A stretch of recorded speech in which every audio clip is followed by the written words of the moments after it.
Hello student, good morning and welcome to my channel pro education. तो आज है 4 अगस्त और मैं लेकर आई हूँ आज के करंट अफेयर का मोस्ट इम्पोर्टेंट क्वेश्चन, जो बहुत ही सेलेक्टिव क्वेश्चन है और आने वाले सारे एग्जाम्स के लिए मोस्ट इम्पोर्टेंट है। तो प्लीज़ मेरे वीडियो को लाइक कर दीजिएगा, शेयर कर दीजिएगा और मेरे चैनल को सब्सक्राइब कर लीजिएगा और बेल आइकन प्रेस कर लीजिएगा ताकि आने वाले वीडियो का नोटिफिकेशन आपको मिल सके। और इस वीडियो के PDF का लिंक डिस्क्रिप्शन बॉक्स में है, आप वहाँ से PDF डाउनलोड कर सकते हैं। तो चलिए स्टार्ट करते हैं आज के करंट अफेयर का फर्स्ट क्वेश्चन। पहला क्वेश्चन है, कोना कोना उम्मीद कैंपेन को किस बैंक ने लॉन्च किया है? तो इसका राइट आंसर होगा option A, Kotak Mahindra bank. तो कोटक महिंद्रा बैंक ने कोना कोना उम्मीद कैंपेन को लॉन्च किया है और बैंक ने कोरोना वायरस महामारी के दौरान अपने ग्राहकों में आशा और विश्वास को कायम रखने के लिए नए नए ऑफरों और भारी छूटों वाले इस अभियान को शुरू किया है। और इस अभियान के तहत बैंक अपने सभी अकाउंट्स और डेबिट कार्ड्स पर डिजिटल पेमेंट सहित कई अन्य ऑफर एवं डील को प्रदान करेगा। और बैंक अपने ग्राहकों के लिए shopping, education, fitness, health and wellness, entertainment and security जैसे श्रेणियों में ऑफर के लिए 100 से अधिक ब्रांडों के साथ साझेदारी भी की है। तो ये बात हो रही है कोटक महिंद्रा बैंक की। स्थापना हुई थी 2003 में। मुख्यालय है मुंबई, महाराष्ट्र और MD एंड CEO हैं उदय कोटक। इसका टैगलाइन है लेट्स मेक मनी सिंपल। तो इस क्वेश्चन में बात हो रही है बैंक द्वारा लॉन्च स्कीम की। तो हाल ही में फिनो पेमेंट बैंक ने बच्चों की सुविधा के लिए भविष्य सेविंग अकाउंट सुविधा शुरू की है। RBI ने श्रीलंका के बैंक के साथ $400 मिलियन की करेंसी स्वैप सुविधा के लिए साझेदारी की है। और यस बैंक ने हाल ही में व्हाट्सएप बैंकिंग सुविधा शुरू की है। अगला क्वेश्चन है, ब्रिटिश ग्रैंड प्रिक्स 2020 के खिताब को किसने जीता है? तो इसका राइट आंसर होगा ऑप्शन सी, लुइस हैमिल्टन। तो ब्रिटिश ग्रैंड प्रिक्स 2020 के खिताब को लुइस हैमिल्टन ने जीता है। और इस फार्मूला 1 का आयोजन silver stone circuit United kingdom में किया गया था, जिसमें प्रथम स्थान पर लुइस हैमिल्टन हैं, जो एक मर्सिडीज रेसर हैं, और दूसरे स्थान पर मैक्स एफस्टेपन हैं, जो रेड बुल से संबंधित हैं, और तीसरे स्थान पर चार्ल्स लेक्लेर हैं, जो फरारी के रेसर हैं। और लुइस हैमिल्टन की इस जीत के साथ फार्मूला 1 में यह उनकी तीसरी जीत है। उनकी पहली जीत है स्टायरिन ग्रैंड प्रिक्स 2020। दूसरी बार उन्होंने फार्मूला 1 हंगरी ग्रैंड प्रिक्स 2020 के खिताब को जीता। और हाल ही में वॉलेट्री बोटास ने ऑस्ट्रियन ग्रैंड प्रिक्स 2020 के अवार्ड को जीता है। और रियल मैड्रिड ने ला लीगा खिताब को अपने नाम किया है। अगला क्वेश्चन है, मोबाइल कोविड-19 केंद्र किस राज्य में लॉन्च हुआ है? तो इसका राइट आंसर होगा ऑप्शन बी, तेलंगाना। तो मोबाइल कोविड-19 केंद्र तेलंगाना में शुरू हुआ है और इसको शुरू किया गया है राज्य में कम आय वाले आवासीय क्षेत्रों में। और इस मोबाइल परीक्षण केंद्र के बसों का निर्माण intelligent monitoring, analysis services, quarantine तकनीक से किया जाता है। और प्रत्येक बस में 10 सैंपल कलेक्शन काउंटर है और कुछ ही मिनटों में एंटीजन टेस्ट के परिणाम व्यक्तियों को दे दिए जाएंगे। तो इसको लॉन्च किया है तेलंगाना ने, जिसका गठन हुआ था 2 जून 2014 में। राजधानी है हैदराबाद। मुख्यमंत्री हैं के चंद्रशेखर राव और राज्यपाल हैं तमिलसाई सौंदरराजन। इसके जिलों की संख्या है 31, विधानसभा सीट है 119, राज्यसभा सीट है 7 और लोकसभा सीट है 17। राज्य भाषा है तेलुगु। नेशनल पार्क है अमराबाद टाइगर रिजर्व। और हाल ही में तेलंगाना के तेलिया रुमाल को GI टैग मिला है। और हाल ही में तेलंगाना राज्य सरकार द्वारा साइबर अभियान को शुरू किया गया है, जिसका उद्देश्य है राज्य के लड़कियों और वहां के स्त्रियों को साइबर क्राइम से बचाना। तो इस क्वेश्चन से जुड़े कुछ इंपॉर्टेंट पॉइंट्स हैं, जैसे हाल ही में रैपिड एंटीजन टेस्ट अभियान को मध्य प्रदेश में शुरू किया गया है और स्व परीक्षण प्रणाली अभियान उत्तर प्रदेश में शुरू हुआ है। और प्लाज्मा दान अभियान को दिल्ली में शुरू किया गया है। इस अभियान के तहत दिल्ली के पुलिस अपने प्लाज्मा को कोविड-19 संक्रमित व्यक्तियों को दान करते हैं। अगला क्वेश्चन है, किस रेलवे जोन ने पहली बार व्यापार माला एक्सप्रेस ट्रेन चलाई है? तो इसका राइट आंसर होगा ऑप्शन ए, उत्तर रेलवे। तो उत्तर रेलवे जोन ने पहली बार व्यापार माला एक्सप्रेस ट्रेन को चलाना शुरू किया है और यह एक एक्सप्रेस सेवा है जो छोटे व्यापारियों को कम समय में लागत प्रभावी, सुविधाजनक और पर्यावरण के अनुकूल रेलवे के माध्यम से अपने माल को स्थानांतरित करने में मदद करेगा।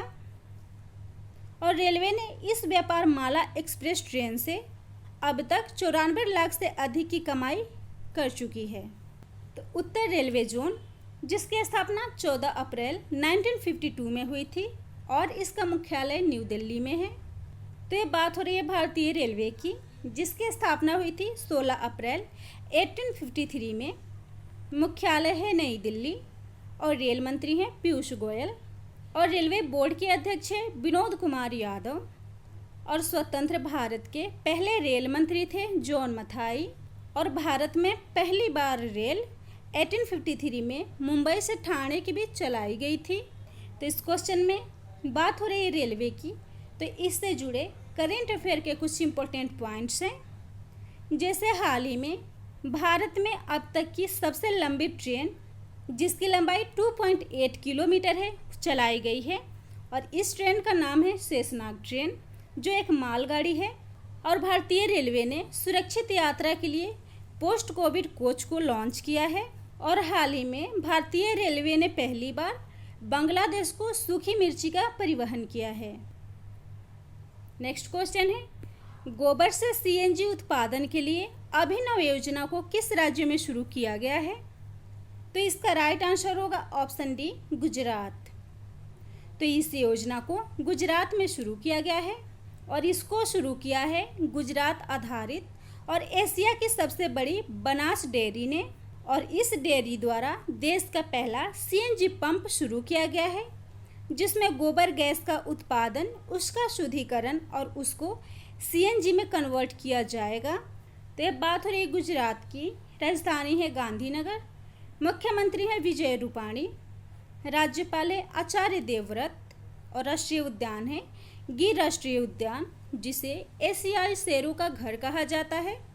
और विश्व की सबसे ऊंची मूर्ति स्टैचू ऑफ यूनिटी गुजरात में स्थित है, जिसकी लंबाई 182 मीटर लंबी है। और धन्वंतरी रथ मोबाइल वैन को गुजरात में शुरू किया गया था, जिसका उद्देश्य था नॉन कोविड-19 रोगियों को उनके घर जाकर उनका इलाज करना। और जैव विविधता पर दुनिया का पहला सम्मेलन गुजरात में आयोजित हुआ था। और हाल ही में भारत की पहली शहद परीक्षण प्रयोगशाला भी गुजरात में स्थापित की गई है। तो इस क्वेश्चन से जुड़े कुछ इम्पोर्टेंट पॉइंट्स हैं।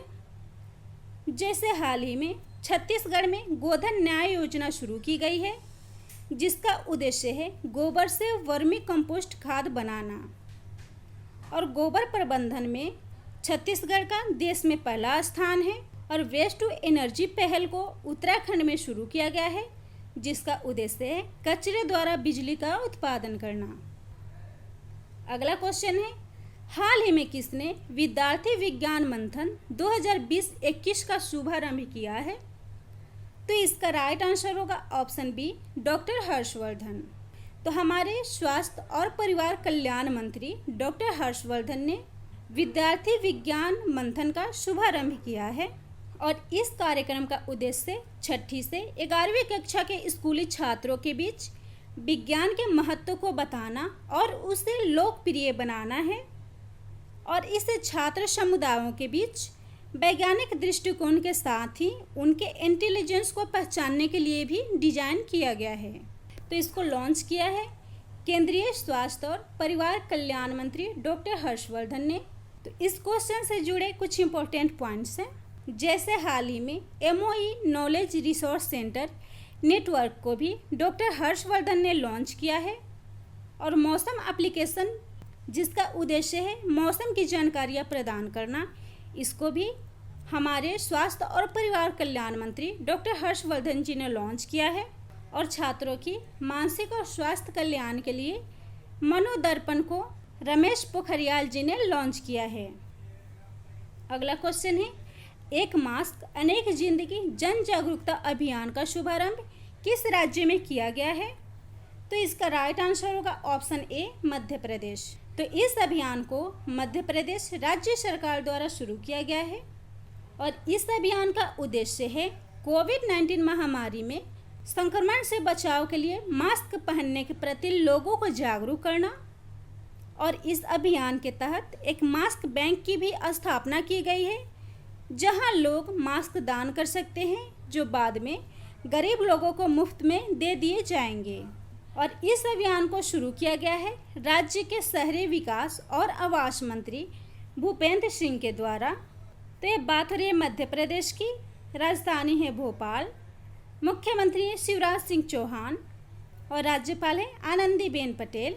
पड़ोसी राज्य है उत्तर प्रदेश, छत्तीसगढ़, महाराष्ट्र, गुजरात और राजस्थान। और नेशनल पार्क है वन विहार राष्ट्रीय उद्यान, कान्हा टाइगर रिजर्व और पन्ना राष्ट्रीय उद्यान। और मध्य प्रदेश की कुछ योजनाएं हैं, जैसे दीदी वाहन सेवा, जिसको शुरू किया गया था ग्रामीण महिलाओं की सुरक्षित प्रसव को कराने के लिए, और जीवन अमृत योजना, जिसका उद्देश्य है कोविड-19 में लोगों को इम्यूनिटी बढ़ाने के प्रति जागरूक करना। और इस योजना में लोगों को 50-50 ग्राम के त्रिकूट चूर्ण के पैकेट दिए जाते थे, जो हर्बल तत्वों से बना हुआ चूर्ण रहता था। और संकल्प योजना, जिसका उद्देश्य है कोविड-19 में बुजुर्गों की सहायता करना। और रोजगार सेतु योजना, जो मध्य प्रदेश में बेरोजगार लोगों को रोजगार प्रदान करने के लिए शुरू किया गया है। और थैंक्स मॉम अभियान, जिसका उद्देश्य है पर्यावरण संरक्षण और पौधारोपण करना। और लोकेशन ट्रेसिंग मोबाइल एप्लीकेशन, जो मध्य प्रदेश के पुलिस द्वारा शुरू किया गया है, जिसका नाम है MP ई-कॉप। और कोरोना किल अभियान को हाल ही में मध्य प्रदेश में शुरू किया गया है। और आसपास हेल्पलाइन, जिसको शुरू किया है MP पुलिस ने, जिसका उद्देश्य है मध्य प्रदेश में बढ़ रहे आत्महत्या के केसों को कंट्रोल करना। और इंतजार आपका अभियान, जिसका उद्देश्य है मध्य प्रदेश में पर्यटन के प्रति लोगों को आकर्षित करना। और PM स्वनिधि योजना को लागू करने में मध्य प्रदेश प्रथम स्थान पर है। अगला क्वेश्चन है, विश्व संस्कृत दिवस हाल ही में कब मनाया गया है? तो इसका राइट आंसर होगा ऑप्शन सी, 3 अगस्त। तो विश्व संस्कृत दिवस हाल ही में 3 अगस्त को मनाया गया है।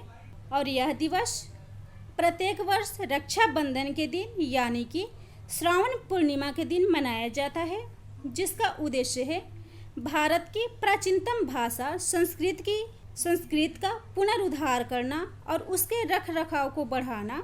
और हाल ही में 1 अगस्त को पहला मुस्लिम महिला अधिकार दिवस मनाया गया है, जो कि इस दिवस को पहली बार मनाया गया है। और इस दिवस को मुस्लिम समुदाय के 3 तलाक से मुक्ति की पहली वर्षगांठ के रूप में मनाया गया है। और 3 तलाक को विवाह पर अधिकारों का संरक्षण अधिनियम 2019 के पारित होने के द्वारा एक गैर कानूनी एवं दंडनीय अपराध बनाया गया था।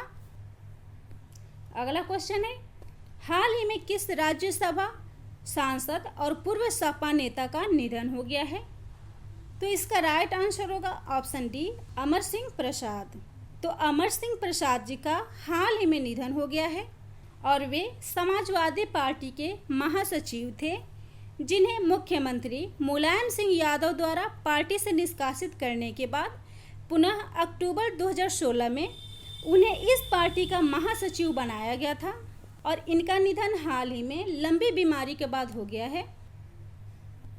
और इसके साथ ही इस क्वेश्चन में दिए गए ऑप्शन को भी डिफाइन कर लेते हैं।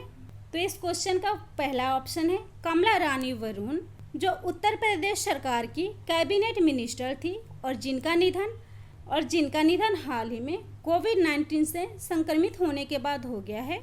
और सोनम शेरिंग, जो पश्चिम बंगाल के पूर्व सैनिक और लोक संगीतकार थे, इनका भी निधन हाल ही में हुआ है।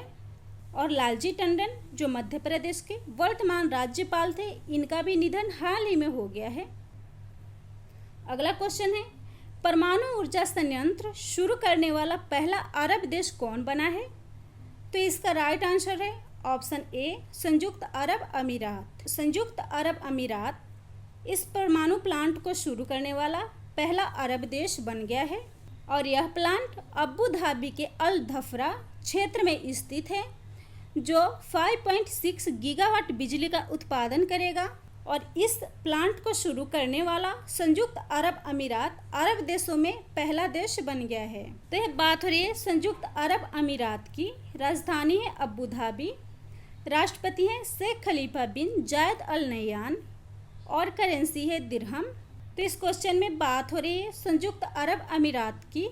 तो इस क्वेश्चन से जुड़े इम्पोर्टेंट पॉइंट्स हैं, जैसे संयुक्त अरब अमीरात में दुनिया का सबसे बड़ा सौर ऊर्जा संयंत्र हाल ही में स्थापित किया गया है और संयुक्त अरब अमीरात ने हाल ही में अपना पहला मंगल मिशन होप को लॉन्च किया है।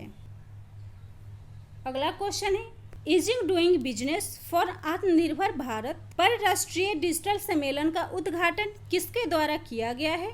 तो इसका राइट आंसर होगा ऑप्शन सी, CII। तो इस डिजिटल सम्मेलन का आयोजन CII के द्वारा किया गया है और यह सम्मेलन भारतीय उद्योग परिसंघ यानी कि CII के द्वारा भारत के कारोबारी माहौल को सुधारने के लिए औद्योगिक नीति एवं संवर्धन विभाग यानी कि DPIIT के साथ मिलकर की गई है। और इस सम्मेलन का उद्देश्य है क्षेत्रों और राज्यों में कारोबारी माहौल में सुधार के लिए एक अस्थायी कार्य योजना की पहचान करना। तो DPIIT, जिसका फुल फॉर्म होता है department for promotion of industry and internal trade, और CII, जिसका फुल फॉर्म होता है कॉन्फेडरेशन ऑफ इंडियन इंडस्ट्री, जिसकी स्थापना हुई थी 1895 में। मुख्यालय है न्यू दिल्ली और अध्यक्ष हैं उदय कोटक। अगला क्वेश्चन है भारत के किस राज्य को 3 राजधानी वाली योजनाओं को मंजूरी मिल गई है? तो इसका राइट आंसर होगा ऑप्शन ए, आंध्र प्रदेश। तो आंध्र प्रदेश राज्य को 3 राजधानी वाली योजनाओं की मंजूरी मिल गई है और राज्य सरकार द्वारा राज्य के 3 राजधानी बनाने की योजनाएं पेश की गई थी, जिसमें विशाखापट्टनम को कार्यकारी राजधानी, अमरावती को विधायी राजधानी और कुर्नूल को न्यायिक राजधानी बनाए जाने का प्रस्ताव था, जिसे हाल ही में आंध्र प्रदेश के राज्यपाल द्वारा इस प्रस्ताव को मंजूरी मिल गई है। तो आंध्र प्रदेश, जिसकी राजधानी है अमरावती और हैदराबाद, मुख्यमंत्री हैं YS जगनमोहन रेड्डी, राज्यपाल हैं विश्वभूषण हरिचंदन, पड़ोसी राज्य है उड़ीसा, छत्तीसगढ़, कर्नाटक, तमिलनाडु और तेलंगाना, और मध्य प्रदेश में 2020 में लॉन्च कुछ योजनाएं हैं, जैसे मोबाइल हैंड वॉश सुविधा स्टेशन, जिसको शुरू किया गया था कोविड-19 महामारी में स्लम एरिया में लोगों को स्वच्छ रहने के प्रति जागरूक करने के लिए। नवर नालू पेदलांद्रिकी कार्यक्रम, जिसका उद्देश्य है गरीब लोगों को घर बनाने के लिए मुफ्त में ज़मीन प्रदान करना। और ऑनलाइन कचरा एक्सचेंज प्लेटफॉर्म को आंध्र प्रदेश ने स्थापित किया है। रीस्टार्ट पैकेज, जिसका उद्देश्य है सूक्ष्म लघु और मध्यम उद्योगों को बढ़ावा देना। और ई क्रॉप पहल को आंध्र प्रदेश के किसानों के लिए शुरू किया गया है। और निष्ठा कार्यक्रम, जो एक इंटीग्रेटेड ट्रेनिंग है, जिसका उद्देश्य है ट्रेनिंग के माध्यम से राज्य के शिक्षा की गुणवत्ता में सुधार करना।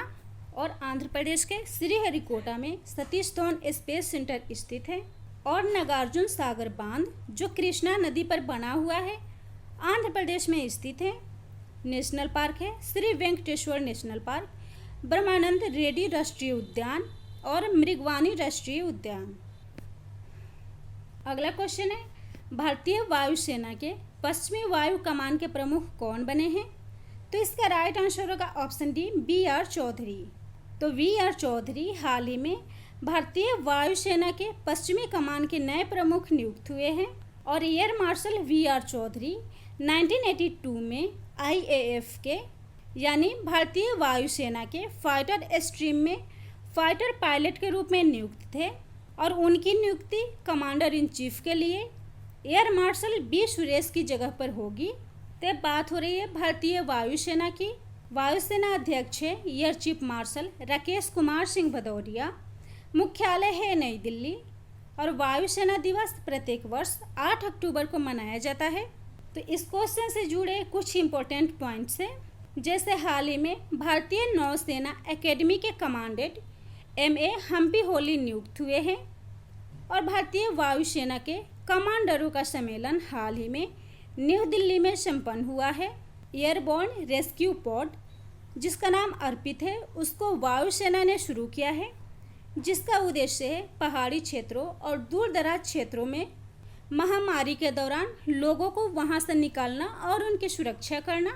और तेजस MK FOC 11 लड़ाकू विमान को भारतीय वायुसेना में लॉन्च किया गया है, जो वायुसेना का पहला स्क्वाड्रन है। तो अगर मेरा वीडियो आप लोग को अच्छा लगता हो तो प्लीज़ मेरे चैनल को लाइक कर दीजिएगा, शेयर कर दीजिएगा और सब्सक्राइब कर लीजिएगा और बेल आइकन प्रेस कर लीजिएगा, ताकि आने वाले वीडियो का नोटिफिकेशन आपको मिल सके।